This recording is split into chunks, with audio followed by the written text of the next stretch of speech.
Hello and welcome to Matchbook's daily Goodwood and Galway previews. We are going to be live each morning this week, hopefully helping you find some winners. With me today and for the next 3 days is the fearsome duo of attheraces.com, Declan Ricks down the bottom of your screen, and up in the top left, Micheál, Deasy of Matchbook. Rixie, I'll come to you first.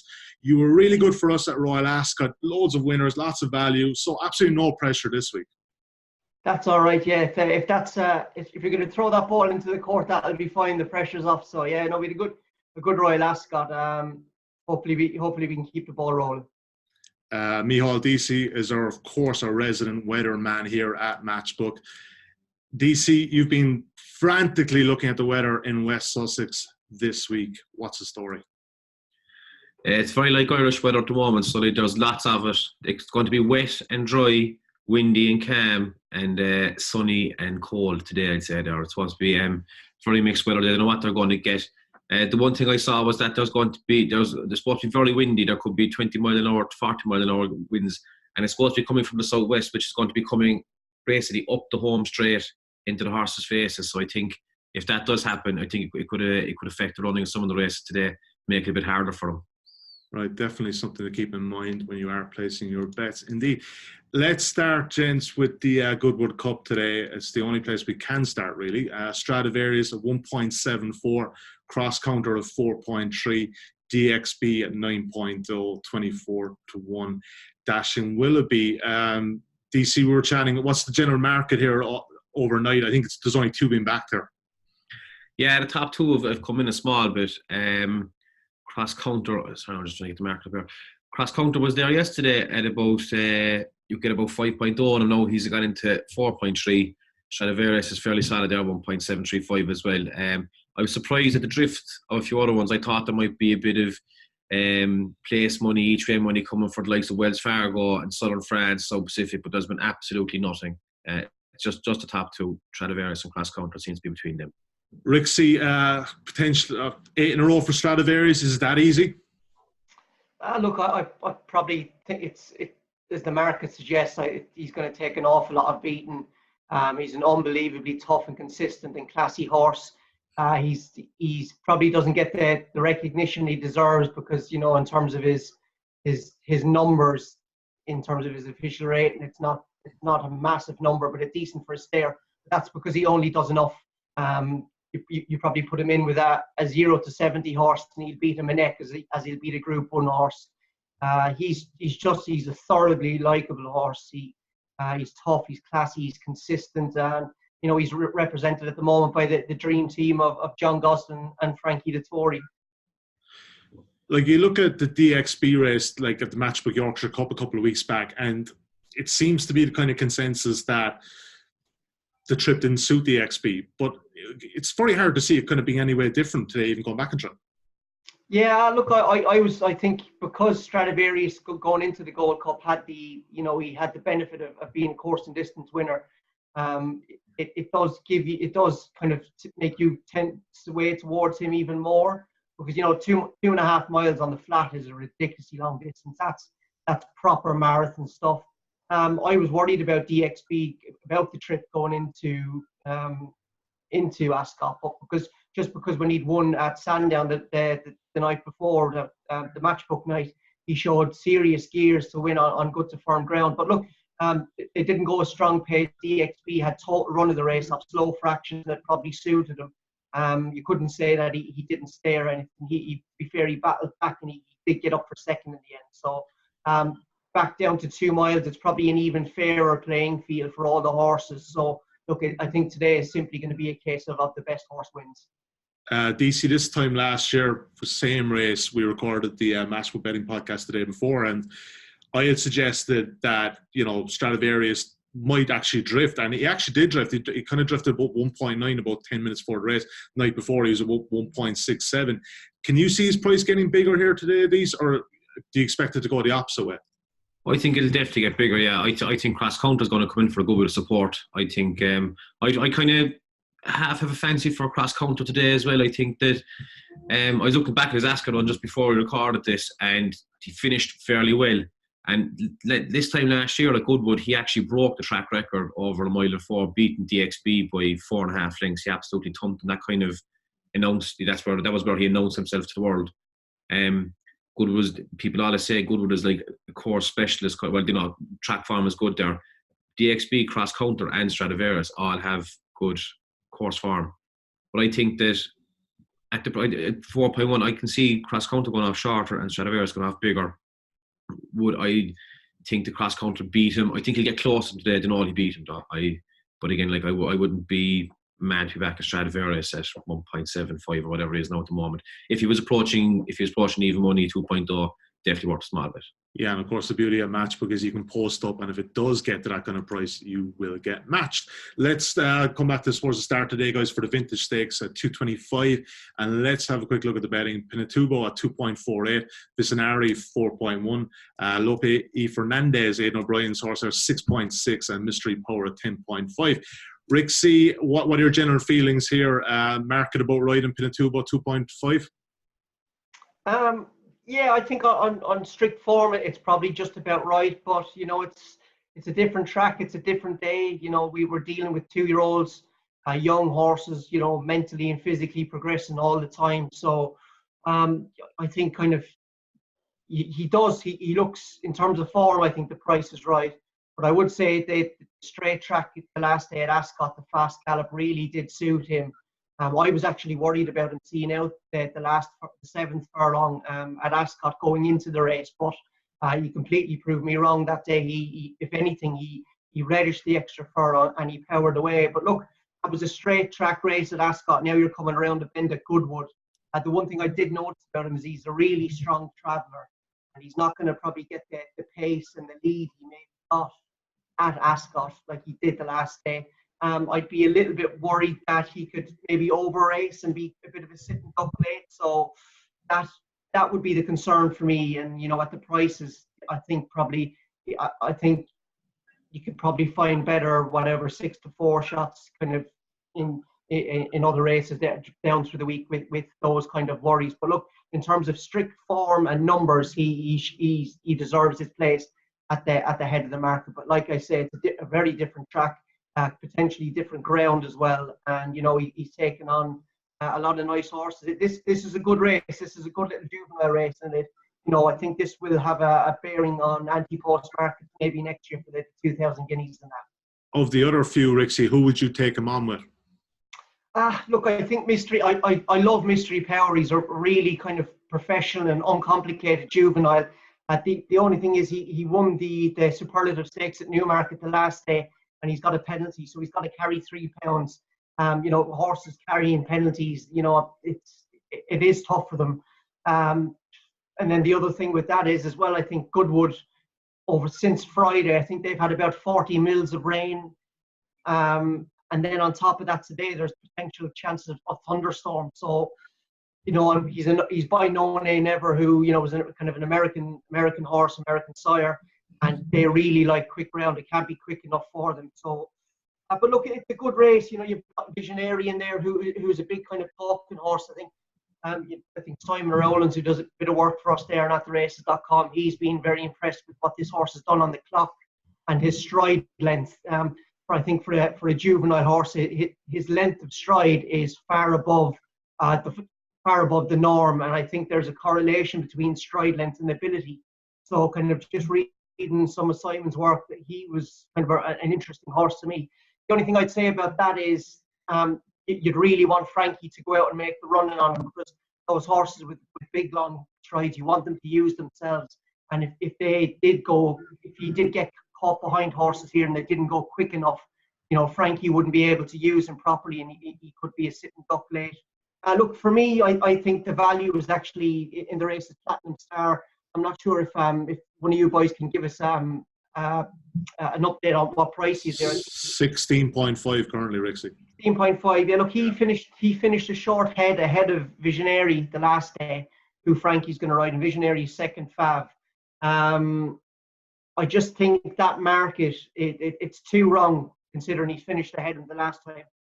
Visionary's price is probably based more on potential in terms of form. In terms of form, Platinum Star should be a lot shorter. Oisin Murphy is going to ride. Saeed Bin Surur trained. Saeed Bin Surur's horses are running very well at the moment. They're in good heart. As we know, Oisin Murphy, I think he rode a 4-timer yesterday. So in his quest for the Jockeys Championship, I think I'd rather be backing him maybe kind of each way than backing one of the horses to the front of the market. He's got loads of experience for a 2-year-old in terms of form. His form is right up there with some of the market leaders. So just in terms of value, he's probably the one that's overpriced for me. Love it. 16.5. You had me at that, Rexy. 16.5. All about the price. Deasy, we were chatting off air. You kind of like Lope E. Fernandez in this one? No, I don't. No. Okay. I think Lope E. Fernandez next year, I think he'll be a lot better. I think he was obviously punted off the boards at Ascot. But I was reading a few things about him during the week, and I think he just hasn't filled out yet. I think they fancy him a lot. But when he's up to Vega, they like a bit of cutting the ground, so maybe he'll run a bit better today. This is a very tough race. I was kind of around towards Platinum Star as well because of the value. I thought that he was doing his best work in the final furlong. The last, he's stepping up a furlong now as well. That could really suit him today. But I hate tipping favourites. I think Pinatubo is fairly strong here. I can see. Frankie's drawn in stall 1 and Visionary. I can see him getting the rail and trying to make the running. And I think Pinatubo might just pick him up late. But again, he's quite a sharp price. I'd say we might get bigger later. I think he like Simon Rowlands put Visionary up last night, and that's generally enough to move markets with the form he's been in recently. And again, he put him up he was actually apologising on Twitter after Visionary's beaten the last day, which was nuts. I mean, he's a real big believer in the horse, but it didn't affect his price at all with us. I think Pinatubo was very strong at the top, and I thought he was excellent at Epsom. I tipped him in Ascot. I was delighted to see him win. I thought he won very well, and I think he's a fairly solid favourite in this. Although his price is skinny enough, and I hate tipping sharp price favourites, but I think he could stamp his authority in this. And obviously, the last day, DC, he broke the juvenile track record of Royal Ascot as well, didn't he? He did, yeah. Like, I mean, he was so strong at the line. And it was the same at Epsom. Like, at Epsom, he picked the horseman off and said 10 lengths ahead of him, and he just wore him down in the straight. Yeah. And there's a bit of downhill, but Epsom is up and downhill, but the same as Goodwood. Like, I think he could be a really good horse, but skinny price. But I think he'll win. All right, see, that's what happens when I only half listen to you when I'm doing my own notes. You never listen to me. You don't listen to me at all. You're only here to listen to Rixie. That's why he's presenting today now, Rixie. Okay. Early value on your stuff. Didn't want to wait till the video was edited. I'd be sitting on my desk. Royal Ascot money, I'd say. That's exactly it. Right, let's move on. A lot of for at the weekend. Let's move on to the Goodwood Cup before we start talking about my betting history. Current favourite is Hey Gammon at 4.2, Zaki at 4.5, Sir Dancelot 8.0, 9.2, Space Traveller, Soudois 12.0, and Pretty Baby also 12.0. Rixie, this one doesn't look all that easier, to be honest, does it? No, it doesn't. We kind of hit the races that, probably maybe apart from the Goodwood Cup there earlier, at the Lennox Stakes, just like the Vintage as well, and the race we're going to cover in a little bit from Galway, the BMW Mile, they're proper competitive races. But look, these are the kind of races you want to be getting stuck into, for all that they're probably a little bit harder to break down in terms of finding winners. Yeah, look, the Lennox Stakes, it's a good race again this year. It's very competitive. I think Kegaman, as you've already mentioned, there is the favourite. He's been in really good form this season, as is James Tate, the trainer, who's put Frankie to 40 again to ride his horse. I think in terms of pace in this race, it doesn't look like there's a whole lot on. I think Kegaman and maybe Don Juan Triumphant, they could potentially have, not freebies, they probably go enough of a gallop to make the contest fair. But look, I think with Frankie riding Hegeman, he's gonna get a lot of support. His style and his his form, everything for this track at Goodwood looks like he's gonna take plenty of beating. Couldn't put anyone off Hegeman. Maybe the price is the only thing. He's backing up again 10 days later after a big run the last day at the Curragh, and you just look. You don't know if James Tate is happy to run him. I'm sure he's fine. But after they run so big like that at the Curragh, generally trainers wouldn't do a lot with their horses in the meantime. Just try and freshen them up mentally and physically, and get them get them back on queue. For me, the two I was looking at were at the prices were Space Traveller, the 3-year-old, and Sir Dancelot. Sir Dancelot actually won this race last year. A very good performance coming from near last to first to win. His form figure suggests he hasn't been in great form this year. He's been 7th in the Lockenge and he was 4th last time out at York. But both of those runs were over a mile. And for me, this lad is a proper 7 furlong horse. You know, these races, the Lennox and that over 7 furlongs, these are made for horses like him. In the Lockenge, though, I thought he shaped a hell of a lot better than his finishing position. He finished 7th in the end. But if you stop the tape there, 1 furlong out, he was coming there with a massive run. Just as I said already, the extra furlong there over a mile in the Lockenge just didn't suit. He drops down and tripped today. At the last day at York, probably a little bit disappointing again, but it was proper soft ground in a race that wasn't running at an overly strong gallop. And I think a good run, 7 furlongs, is exactly what he wants, and he's got course form. It's hard to say he's overpriced on current form. On last year's form, he's most certainly overpriced, without a shadow of a doubt. You know, he's a proper Group 2, maybe verging on Group 1 horse. But the problem is, if you're a Group 1 7 furlong horse, there's not a hell of a lot of an option for you. So yeah, look, I'm going to go with Sir Dancelot. He's got a inside draw in 2.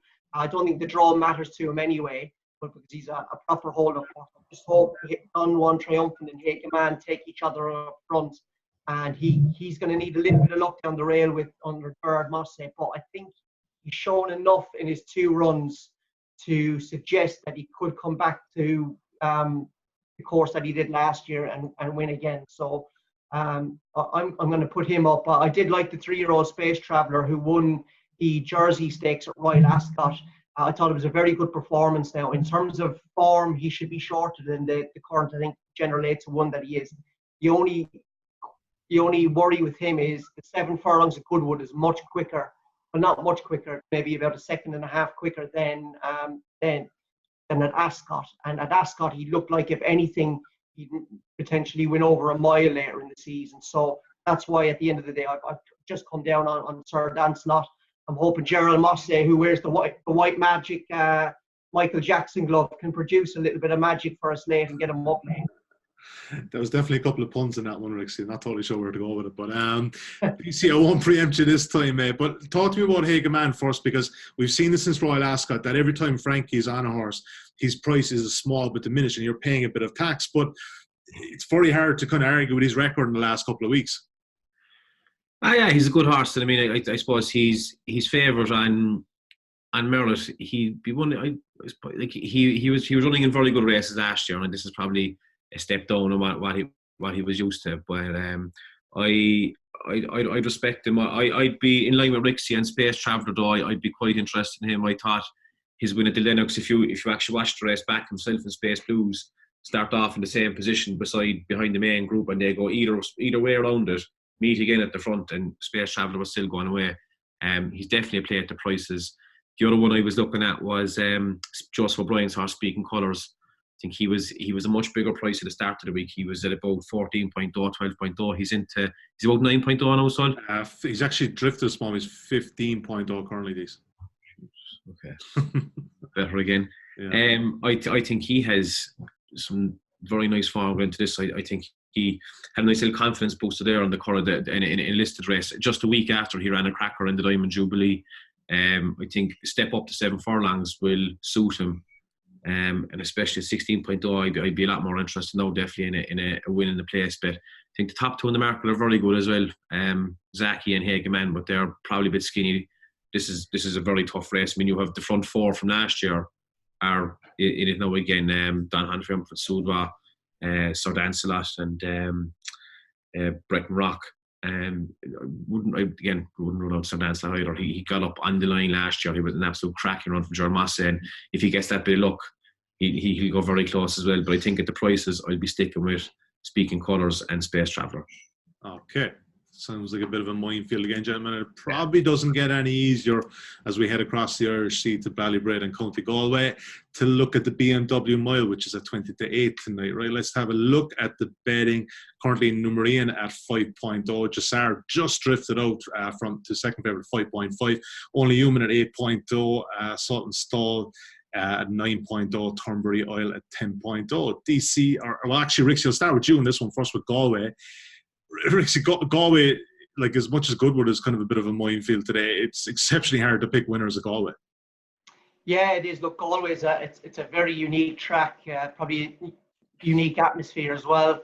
In terms of on the flat, I think you're always generally trying to look for those horses, drawn low to middle, who've got decent early pace, who jump out of the stalls quick and grab that early position, and travel strongly to the head of affairs. But that's all well and good in the first kind of 3/4 say of a race, but then you face a punishing stiff climb to the line, so you need to stay as well. It's a proper test of a horse now, Galway. It's an undulating track, up and down, everything, but the ground is often key to how the races unfold. Generally there, if the ground is quick on the flat for the flat game, you really want those horses you race on the pace, but it's so hard to make up ground there.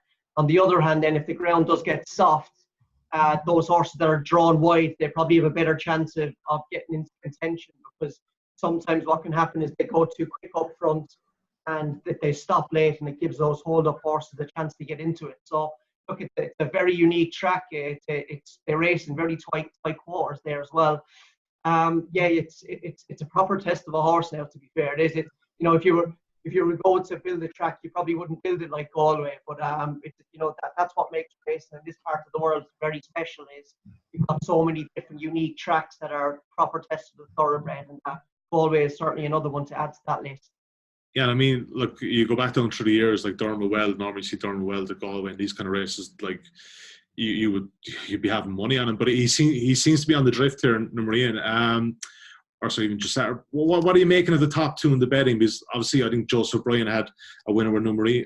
He has Numerian. This one we had a nice couple of winners last night as well. What are your general thinking here? Why would Jassar be on the drift? Is it the ground, or what's the general feeling? I don't know. I'm not sure. I suppose that the race in the Galway there's an evening meeting. I think kind of in general in these big handicaps, kind of more to the head of the market. The horses are priced right, so there's still plenty of time for people to get involved. I suppose at this time of the day and maybe in the overnight market, that's when the real kind of value kind of punters are kind of coming out. It's hard to say that Jassir is value. Just like any horse that Dermot Wells at Galway, they're maybe maybe 10 or 15 or 20% shorter than they should be, just because of the man who trains them. But look, I've kind of been saying that I found this race very competitive, obviously, but I'm actually going to tip up the Weld horse. The simple reason that is, I just like his profile. He's still lightly raced. He's Chadwell Estate bred horse. He's bred much to be better than a handicapper. I like kind of earlier on in his career that he's been running over distances further than a mile. He's run over 12 furlongs. That kind of that stamina will suit him late in the race. But what I like about him this year is in the last couple of races he's been showing kind of a bit more early pace, and he's been getting into those good positions. So as I said there earlier, it looks like at the moment he's got that unique mix of kind of early speed, and then he's got the stamina as well. So those are the kind of horses I always look for at Galway. And what really swung it for me in the end was Ben Cohen riding him. He's a 5-pound claimer in Ireland. He is a very good rider. He's value for his 5, and that kind of swung it in the end. You could maybe see him winning maybe a neck or half a length or something like that. And basically it'll be Ben Cohen's claim that gets him home. So look, as you boys said there, he's on the drift. It might pay to watch later. Might get a bigger price later and see what the story is. But then he's also maybe one you could back and put an in running lane, because I think he'll grab a good position early and he'll be fighting it out at the finish. And it's such a competitive race. There's a lot of kind of progressive horses in there. representing kind of informed trainers and kind of the horses are informed themselves. But in terms of what I look for in general in a horse at Galway, for me, this horse kind of ticked all the boxes. Deasy, what about you here? Anyone jumping out for you? I'm actually going to tip up the Mark Johnson horse, Rufus King. I thought he kind of jumped out of me initially just because he was a Mark Johnson horse and I was looking at him. This time last year, he was rated 102. No, he's down to 89 now. And like a typical Mark Johnson horse, he's had 75 runs in the last year. Like, so he's, we know everything about him. But I think he might have found one here. I mean, this is a mad competitive race. Rix's one there, Desart, is a cracking horse. And I mean, he was beaten the last day by a horse called Basic Law, Jar Lyons, who I think is one of the best horses out there this year so far. He's had a great season. And he was giving him £6, like no shame in that defeat. And again, like Ben Cohen taking off 5, that'll really stand to him. But I just thought at the prices, I think you're going to get about 11 or 12.0 on Rufus King. He's drawn right in the middle, so he's neither out wide nor by the stalls. I think he'll go forward. If he can get a nice position, I can see him. I can see Billy Lee trying to dictate from the front. I think he'll be all right with Galway. He's done all kinds of tracks all over England, and he's a bit of he on a Pontefract. And Pontefract is supposed to be quite a sharp uphill track. Like, so maybe that'll play to his strengths at Galway. And I think at about 11.0, he's well worth a win bet and a place bet. All right, we'll have plenty more from Galway later in the week, but more over the jumps. Right, guys, before I get you out of here, I want your best bets of the day. Absolutely no pressure. You've made some great cases for a few chances here. DC, I'll start with you first. What's your best bet of the day? Oh, God. Just like Rixie, how much do you love his confidence, Rixie? Like, oh God, the head slumps. Oh God, it's amazing when you do these things, and someone you always know at the end of these shows, whatever you're doing or whoever you're doing it with, best bet you're always going to be asked about. But every time, and I'm guilty of it myself, you're asked, well, what's your best bet? And you go, oh, jeez, oh. I bought you 30 seconds there, Dees. Come on, try again. I'm actually going to give 2 because we didn't mention this horse. So I didn't get a chance to him. 0-10 in the second race at Galway. He was just gone to. I was expecting to be well odds on. He went to just over 2.1 there a minute ago. If this horse is there at 2.1, anything above 2.0, get as much money as you can on him. He will absolutely bolt up. It's a beginner's chase. But out of the Goodwood ones, I think I will have to go for Speaking Colours. I think at about 9 or 10.0, I think he's a great chance of running a big race, a win bet, and definitely a good chunky place bet. You struggled at the start, but I got 2 best bets out of you. Fantastic. Rixie, what have you got? Best bet today, I think in terms of a nap, that wouldn't be a decent price. I think if you could get maybe around even money about cross counter without Stradivarius, that I think will take a lot of beating. We didn't get to mention it earlier, but EXB is abnormally weak. Very kind of too weak that it'd be a worry now for me, to be honest. And maybe he's weak because the top ones at the market are being backed, but we'll have to see how weak he is closer to the race, because obviously that market is a lot more efficient as we get closer. But I think cross counter can definitely reverse that form with EXB. In terms of a value bet, I'd probably put up Sir Dancelot in the Lennox. I'm hoping Jared Mossé can work his magic with those Michael Jackson gloves and get him going late. All right, I was going to say DXB to place was my bet of the day, but you talked me out of that one. Well, thanks, Rixie. Appreciate it. That's the only horse's name that you know that's running today, so that's why you're tipping him. Well, I do have a bit of experience with DXB. You know that, These I've backed him a few times. So, right, guys, thanks for taking the time, and thank you for watching today. And don't forget, if you haven't got a Matchbook account, you do want to get involved in the action at Goodwood and Galway today, you can sign up for a risk-free bet at offer.matchbook.com. Enjoy the racing today.